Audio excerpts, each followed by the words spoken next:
ሰላም እንደምን ሰነበታችሁ ውድ ተመልካቾቻችን የዕለቱን ዜና ይዤላችሁ የቀረብኩት እኔ መናንተነህ ነኝ።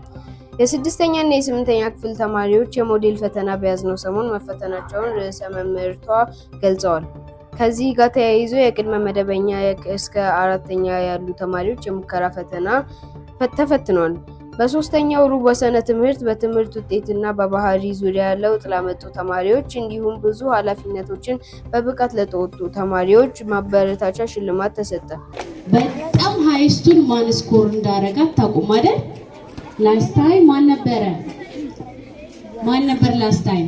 ከዚህ ጋር ተያይዞ ከፍተኛ ነጥብ ላመጡ ተማሪዎችም እውቅና ተሰጥቷል። በወረዳ 5 የሚገኙ ትምህርት ቤቶች ለልምድ ልውውጥ በግቢያችን ተገኝተው መጎብኘታቸውን ትምህርት ቤቱ አስታውቋል።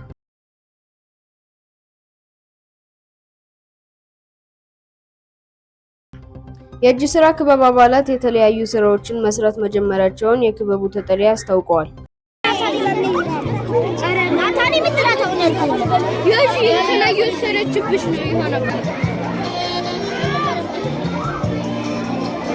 ከዜናዎቹ ጋር እኔ መናንተነህ ነኝ። እስከ ሳምንት ቸር እንሰንብት።